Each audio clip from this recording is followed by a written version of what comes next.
Good evening, everyone. Thank you so much for being with us. I'm Merle Purvis. Here's our top story tonight. The woman who claims she is the widow of one of the two men suspected of killing two police officers is crying conspiracy.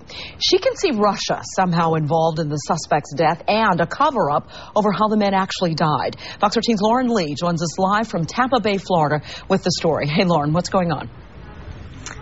Hey, Merle. Well, we've spent a lot of time on the phone with Donna Ray in the short time we've been here in Florida. She's offered us conspiracy theories on what really happened that day in West Memphis. She's questioned the findings of the police and even called the police on us.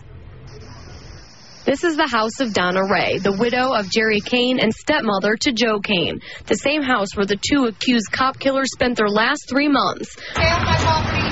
When we walked to the door, we were immediately told to get off the property. But shortly after, Ray called my cell phone. I was wondering if it'd be okay. We talked a number of times. Although Ray didn't want to go on camera, she did answer our questions about her husband and stepson on the phone. That is, until she got tired of the questioning, and then she called the police. Hi. Are you here for us? Yeah, we are. More on that in a minute. First, what she had to say about what could have possibly led her husband Jerry and son Joe to open fire on West Memphis officers Brandon Powdard and Bill Evans. The following are her exact words. The information that we're getting is there were federal snipers, that Jerry and Joe didn't kill anybody.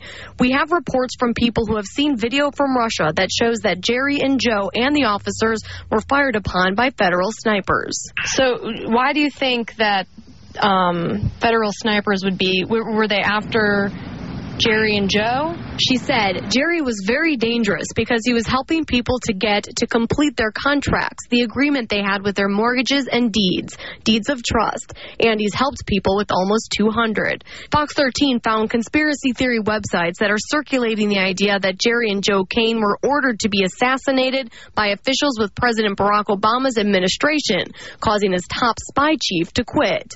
Meanwhile, neighbors of Ray say they are not surprised. They have been dealing with what they call her bizarre behavior the 8 years she's lived on Madison Street. Carrie Clark even had a run-in with Ray a couple of years ago. She didn't appreciate me not pulling out into traffic quick enough for her, so she proceeded to use profanity and flip me off and a lot of hand gestures. Other neighbors reported similar altercations, but many said they would not go on camera because they were afraid of Ray. Those who did speak to us used caution. Did you ever have any problems with them or anything like that?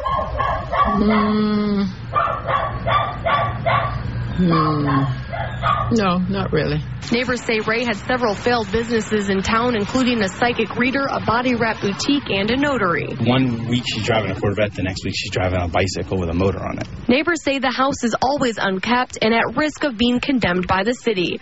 Many neighbors had assumed Joe and Jerry were friends from the Church of Scientology, just there to help clean up the house. They say Ray is or was a Scientologist. But neighbors say they didn't know that Jerry Kane was actually Ray's husband. The guys in the van, I don't know the situation, but there's the couple guys in the van have only been around a couple months that I've seen them consistently. And they'll come over and clear the yard occasionally when it gets so hot that the city gets called. Federal investigators are said to have been going door to door Monday morning asking questions about Joe and Jerry. It was the FBI, the Clearwater Police Department, and the Coast Guard. I think they were some sort of Coast Guard investigation unit. They showed me a picture of each of the suspects, I guess, or the accused in the shootings, and asked me if I recognized either one of them. We're now set up down the street from Donna Ray's home. After talking to us on the phone a couple of times, she called 911 and told police she was armed. She said we did not have the right to be on the sidewalk in front of her house, although police told her we did have that right. Still, officers recommended that we move for our own safety. We decided to take their advice.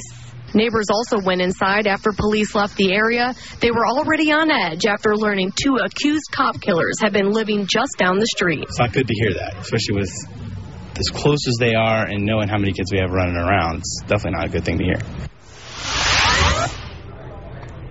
That sign you just saw posted on Donna Ray's door said she would be releasing a press release sometime while we were there. That sign went up while we were there. So far, we haven't seen any sign of that press release. We want to know what you think about Donna Ray's comments. Let us know at myfoxmemphis.com. Reporting live at Fox Tampa Bay, Lauren Lee, Fox 13 News.